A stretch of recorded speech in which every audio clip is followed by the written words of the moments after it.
வணக்கம். சாந்தி என்டர்டைன்மெண்ட் சேனலுங்க. எல்லாம் எப்படி இருக்கீங்க? நல்லா இருக்கீங்களா? சாப்பிட்டாச்சா? இன்றைக்கி வீடியோவில் ஆராய்ச்சி, நான் ஆராய்ச்சி பண்ணலை, டாக்டர்ஸ் எல்லாம் ஆராய்ச்சி பண்ணி சுகர் இருக்கிறவங்க பழம்லாம் சாப்பிட்லாங்கிறாங்க. அப்புறம் இந்த சாப்பாடு ஆகாது, அந்த சாப்பாடு ஆகாது, ஆராய்ச்சி பண்ணியே மக்களுக்கு வியாதி அதிகமாகிடுச்சுங்க. இப்போ இந்த ஃப்ரிட்ஜில் அவசியத்துக்கு ஒரு பொருள் வச்சுக்கலாம். இப்போ அத்தியாவசியமாக தேவையில்லாதெல்லாம் வாங்கி ஸ்டோர் பண்ணிக்கிறாங்க.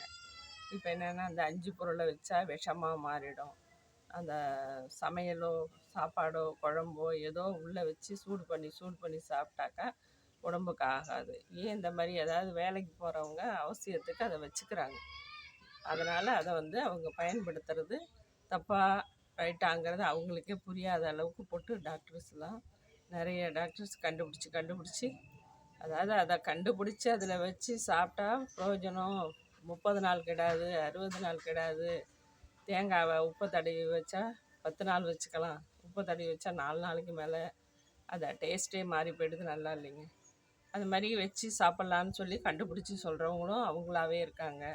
திரும்ப என்னன்னு கேட்டிங்கன்னா, அதெல்லாம் வச்சு சாப்பிட்டா உடம்புக்கு ஆகாது, அது சாப்பிட்டா கேன்சர் வரும், விஷமாக மாறிடும் அப்படின்னு சொல்லி அதை ஆராய்ச்சி பண்ணி சொல்கிறோம். அப்போ எதை தான் வைக்கிறது, எதை தான் சாப்பிட்றது போட்டு மக்களை போட்டு குழப்பி விட்டுறாங்க. இப்போ என்ன ஆச்சுன்னா, நான் பின்னான்னு சாப்பிட ஆரம்பிச்சிட்டாங்க. ஃபாஸ்ட்டு ஃபுட்டெல்லாம் அதிகமாக சாப்பிட்டு அதிகமாக வியாதி வந்து சம்பாதிக்கிறது என்னமோ அதிகமாக தான் சம்பாதிக்கிறாங்க. ஹஸ்பண்ட் ஒய்ஃப் 2 பேரும் சம்பாதிக்கிறாங்க. ஆனாலும் அந்த பைசா பற்றாக்குறையாக தாங்க போகுது. மாத்திரை இல்லாமல் யாருமே சாப்பிட்றதே கிடையாது. சாப்பிட்றாங்களோ சாப்பிட்லையோ மாத்திரையை சாப்பிட்ணுங்கிறதுக்காக ஏதோ ஒன்று சாப்பிட்டு வச்சுட்டு மாத்திரையை முழுங்குறாங்க. வியாதி அதிகமாகிடுச்சு.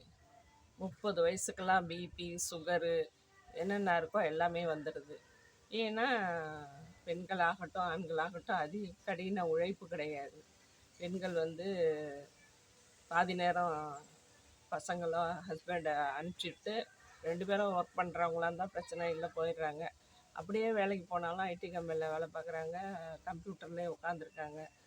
முக்கால்வாசி பெண்களுக்கு இந்த ஃபைல்ஸு அது வந்துடுது. ஆண்களுக்கும் சரி பெண்களுக்கும் சரி ஃபைல்ஸுங்கிற ஒரு வியாதி வந்துடுது.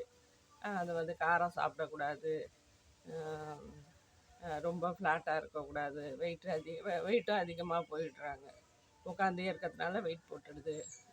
நடக்கணும், அவங்களுக்கு ஏது டைம், அதாவது சாட்டர்டே ஒரு நாள் ஞாயிற்றுக்கிழமை மட்டும்தான் அவங்களுக்கு லீவு இருக்குது, மற்ற நாள் எல்லாம் ஒர்க்கிங் டே தான். அதுமாரி உலகத்தில் உள்ள அத்தனை பேருமே வியாதின்னு வியாதியிலே கிடந்து புரள்றாங்க. உலகம் ரொம்ப மோசமாக போயிடுச்சுங்க. Accident, over accident.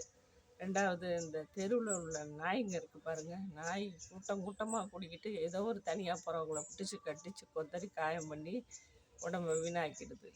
இந்த நாய் ஒழிப்புங்க முனிசிபாலிட்டிலேருந்து நாயை முதல்ல பிடிக்கணும். மூளைக்கு 4 நாய் நிற்கிது, வாக்கிங் போக முடியல. சுகாதார சீர்கேடு நிறைய இருக்குங்க. சுகாதார சீர்கேடு நிறைய இருக்குது. ஏன்னு கேட்டிங்கன்னா, அந்த நாயெல்லாம் பெருகி போச்சு. நாயை கண்ட்ரோலாக வீட்டில் வச்சுருக்கிறவங்க வச்சுருக்காங்க. இந்த தெருவில் இருக்கிற நாயெல்லாம் எதை ஒன்றை பார்த்தாலும் ஒரு கோழியை பிடிச்சி சாப்பிட்டுடுது, ஏதாவது ஒரு ஜீவன் போனால் அடித்து சாப்பிட்டுடுதுங்க. அந்த மாதிரி நாய் பெருத்து போச்சு. அதை கொஞ்சம் கவர்மெண்ட்டு அதை முனிசிபாலிட்டிலேருந்து பிடிக்கணும், நாயை பிடிக்கணும். சின்ன பிள்ளைங்க போனால் பிடிச்சி துரத்தி கொண்டாந்து வீடு வரைக்கும் விட்டுடுது, இல்லை பராண்டி கடிச்சு வச்சிருதுங்க. அதுமாரி உலகத்தில் வியாதிகள் அதிகமாகிடுச்சு. சாப்பிட்றது என்ன சாப்பிட்றதுனே தெரியல. பிள்ளைங்க இப்போ வீட்டு சாப்பாடே வேணாங்குதுங்க. குழந்தைங்கள்லாம் இந்த லேஸு, பீஸா, பர்கரு, இன்னும் என்னென்னவோ நிறைய இருக்குங்க. கடையில் நிறைய ஃபாஸ்ட்டு ஃபுட்டு பசங்களுக்காகவே தயார் பண்ணுறாங்க. புதுசாக கண்டுபிடிச்சி அதில் எந்தெந்தையோ கெமிக்கலை ஊற்றுறாங்க. மயோனஸுங்கிறாங்க, சாஸு, இன்னும் ஒயிட்டு, அது இதுன்னு நிறைய இருக்குது, வெரைட்டிஸ் நிறைய இருக்குது. அதெல்லாம் லைக் பண்ணி ரொம்ப விரும்பி பசங்க சாப்பிடுது. சோளத்தில் என்னென்னமோ கலந்து ஸ்வீட் கார்ன் சோளத்தில் நிறைய கலந்து சாப்பிட்றாங்க. அது ஸ்வீட் கார்ன் சாப்பிடக்கூடாதுங்கிறாங்க, நாட்டு சோளம் சாப்பிட்ணுங்கிறாங்க. எதில் தான் சத்து இருக்குது, எதில் தான் சத்து இல்லை, எதை சாப்பிட்டா நல்லது, எது சாப்பிட்டா கெட்டதுங்கிறது போட்டு குழப்பிக்க வேண்டியதாக இருக்குது. அதை வந்து நம்ம ஆராய்ச்சி பண்ணி சாப்பிட வேண்டியதாக இருக்குது. வந்து இப்போ ரேஷன் அரிசி சாப்பிட்டா நல்லதுங்கிறாங்க. ரேஷன் அரிசி சன்னமாக இருக்கா, இல்லை பெரிய பெரிய அரிசியாக இருக்கா, அதை சாப்பிட முடியுமா, இதெல்லாம் வந்து யோசிக்கிறதே இல்லை. ஆனால் அந்த அரிசி சாப்பிட்லாங்க. அதை மட்டும் கவர்மெண்ட்டு தானே அதை இது பண்ணி வேக வச்சு நல்லா வேக வச்சிடுறாங்க. அது லைட்டாக வேக வச்சா கூட சீக்கிரம் வேகும். அழிய வேக வச்சு அதையும் தான் மக்கள் சாப்பிடுது. பாவம் சாப்பிட முடியலேங்கிறாங்க. நல்ல அரிசி முக்கால்வாசி ரேஷனில் போடுறதே கிடையாது. அதுங்க இருக்கிற அடுத்தடுத்த ஆஃபீஸருங்க ஊழல் பண்ணிடுதுங்க. ரேஷன் அரிசி நல்ல அரிசியை பார்த்து சைடில் தள்ளி விட்டுறாங்க. மக்களுக்கு வந்து வீணாக போன அரிசியை தான் கொடுக்குதுங்க. எதை தான் வந்து அமைச்சர் பார்க்க முடியும் சொல்லுங்கள்? மக்கள்கிட்ட நேர்மை இருக்கணும். நேர்மை இருந்ததுன்னா எல்லாமே நல்லதாக நடக்கும். அவங்கவுங்களும் எந்த வகையில் சைடில் அடிக்கலாங்கிறது தான் யோசிக்கிறாங்களே தவிர மக்களுக்கு நல்லது பண்ணுங்கிற ஒரு நல்ல எண்ணமே யாருக்குமே கிடையாது.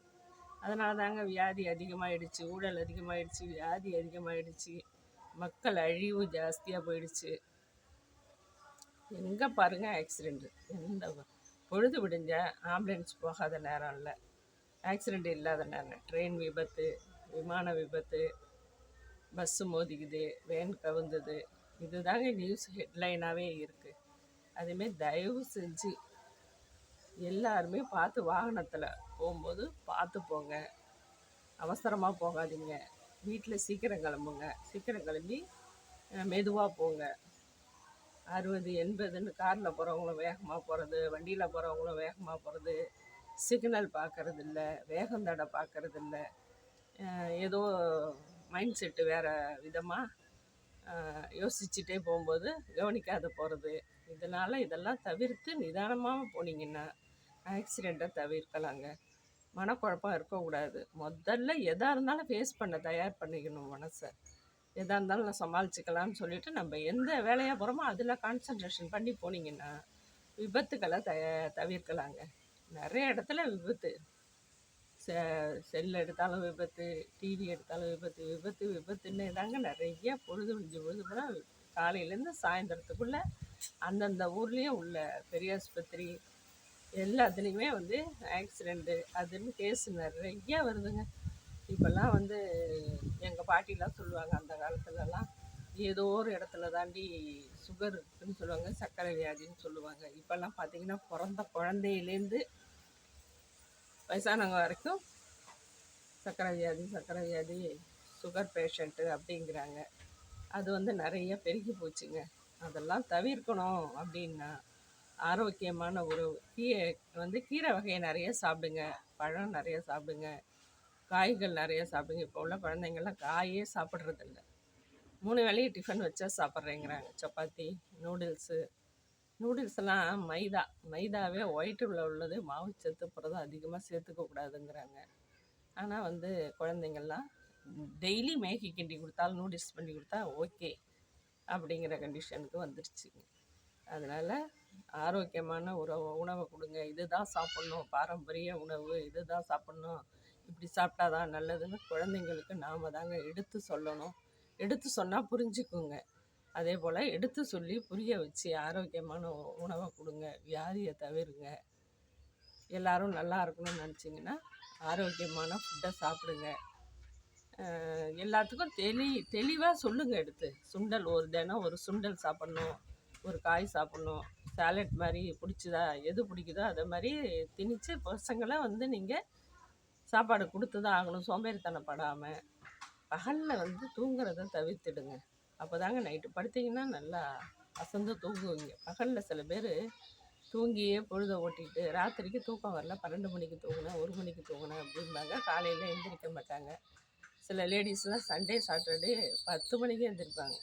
தயவு செஞ்சு எந்த நாளும் ஒரே டயத்தில் எழுந்திரிச்சிங்கன்னா தான் உங்களுடைய உடம்பு ஆரோக்கியமாக இருக்கும். அதே போல் பசிக்குதோ பசிக்கலையோ அரை வயிற்றுக்கு நேரத்தில் உணவு சாப்பிடுங்க. 11 மணி, சில பேர் பார்த்திங்கன்னா காலையில் 11 மணி, மத்தியானம் 3 மணி, அதே போல் நைட்டு 10:30 11 அந்தமாரி சாப்பிட்டிங்கனால வயிற்றில் வந்து அசிடிட்டி ஏற்படும், கேஸ் ட்ரபிள் வரும் அப்படிங்கிறாங்க டாக்டர்ஸுங்க. ஆனால் எதுவுமே இதனாலையும் இப்போ வர்றது கிடையாது. நம்ம சாப்பிட்ற உணவுலேயே தான் கோளாறுகள்லாம் இருக்குது. எல்லாமே ரசாயனம் கலந்தது. அதனால் செரிக்கணும், நமக்கு சாப்பிட்றது செரிக்கணும். நேரத்தில் சாப்பிடுங்க, உடம்ப ஆரோக்கியமாக வச்சுங்க. என் வீடியோ பிடிச்சிருந்தனா சப்ஸ்கிரைப் பண்ணுங்கள், பக்கத்தில் உள்ள பெல் ஐக்கானையும் டச் பண்ணுங்கள், முக்கியமாக லைக் பண்ணுங்கள், மற்றவங்களுக்கும் ஷேர் பண்ணுங்கள். இன்னொரு வீடியோவில் சந்திக்கிறேன். பை.